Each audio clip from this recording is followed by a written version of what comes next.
Welcome back. Before the break, we were talking to Susanna Rahman about various aspects of her business, accounting, how to attract women to this profession, her charities and all that. I want to ask you, Susan, about there are a lot of women. I mean, 50% or probably more than 50% of the population is females, you see.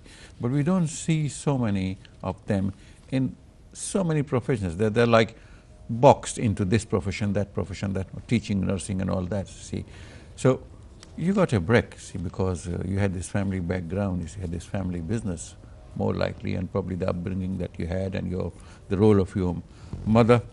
But how to attract and encourage women to come to the fore, not just to be left behind, looking after the children, looking after the home, looking after the husband, cooking, that is, everybody is doing that, see. Yeah. But beyond that, how to attract them? How to attract women into profession? I think that women have to be brave.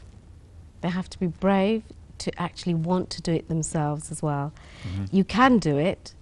If I can do it, then so can other girls and women. And they should use myself and other women doing prominent jobs as examples. Yep. You can do everything that you want to do, providing you're organized. Yeah, but then conditions are so different, isn't it, for every single family, every single home. Sometimes it's a male-dominated, patriarchal family that we have, see, and then women are not allowed to go out, women are not allowed to pursue a particular profession. Somebody may be very good at dancing, somebody may be very good at reading or writing or nursing. And sometimes because of the pressure of time, because the pressure of the circumstances they are in, see, and mostly, see, they're not from very well off background, yeah. So they do not get that chance, see. And how to really, I mean, we have so many charities looking after oppressed women, see, but how to really encourage women to come out and join a profession. There are chances, I mean, like suddenly somebody becomes a very good cook, see, comes out on the screen of television, so we see them. And somebody is a very good player, somebody is a very good athlete, somebody is very good at. But then these are one in a million chances, see. But really, how to breed a generation of women who can come to the fore, take responsibilities, and be proud about it. See, Neaz, I think that we live in England. We live in Britain. Yeah. The opportunities in Britain are here. You know, if you don't take advantage of what's on your doorstep and what's landing in your lap, mm-hmm. then you're wasting your time. Mm-hmm. But when you're from Bangladesh, but you're born here and you live here, to not take advantage of the education system here, you're doing a disservice to all your fellow countrymen back home who right. don't have the same chances that True. You have. True. Education here is free, right up until A-levels. You can, if you are willing, if you're able, even if you come from an oppressed family or a male-dominated family, you have to go to school up until the age of 16. Right. Make use of that time. Are there any special handicaps for women, or they're just across the board for boys as well?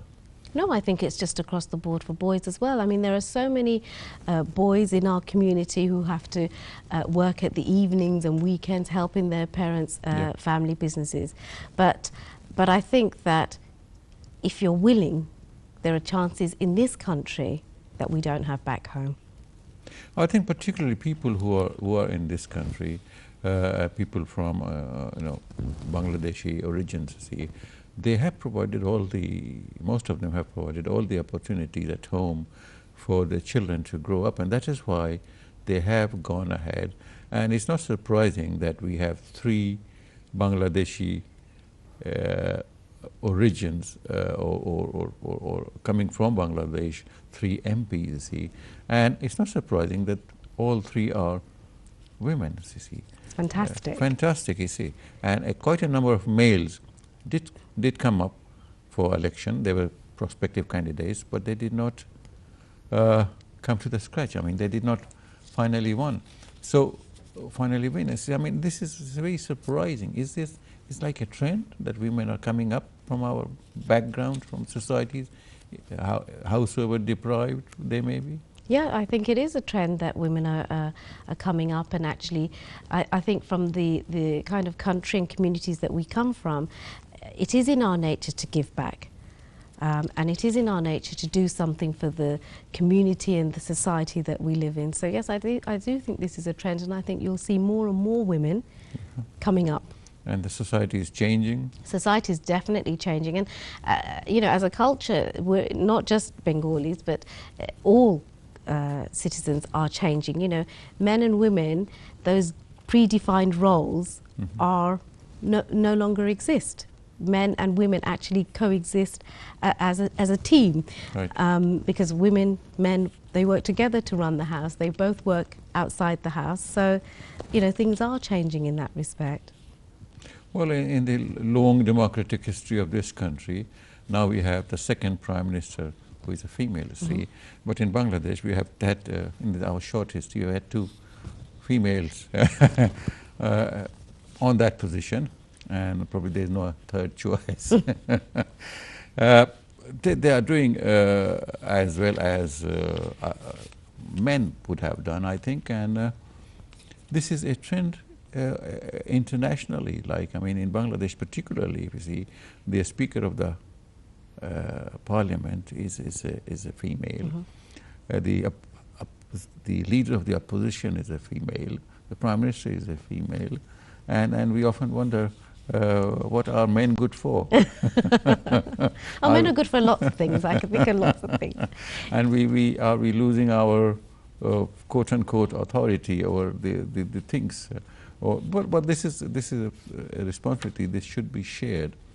But definitely the opportunities in this country are more than what would be available for women in Bangladesh. See, going back to your charities and your extracurricular activities, that you are involved in. You have an internet business that is Onco, but you're also interested, or have you established the hospital in Bangladesh?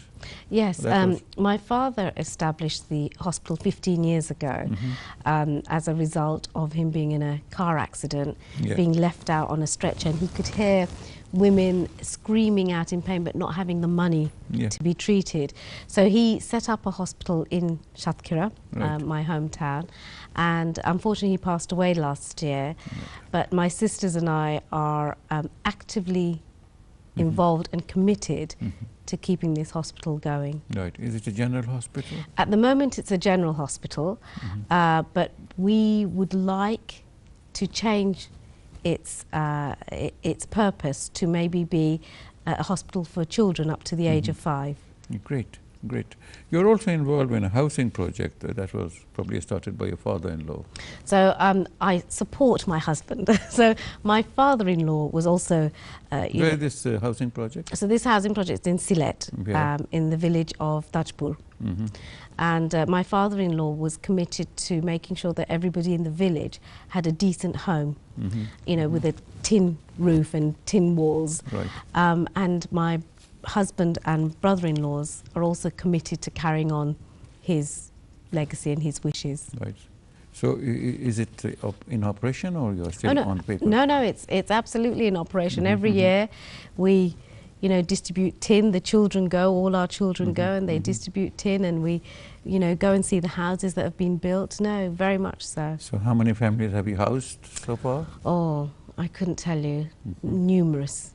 Numerous. I mean, you know, we... Only in the district of... Only in our little village for now, but hopefully we'll expand. It should, yes, it should, inshallah. And also there is an apprenticeship program.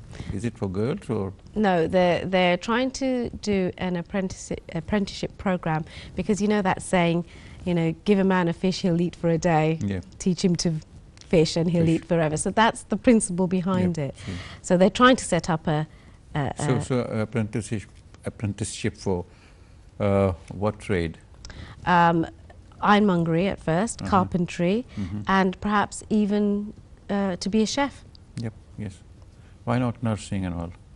I think nursing, I think my sisters and I will take care of that in Shatkhira. They can't Yes. do it, they can't have everything. Right, no.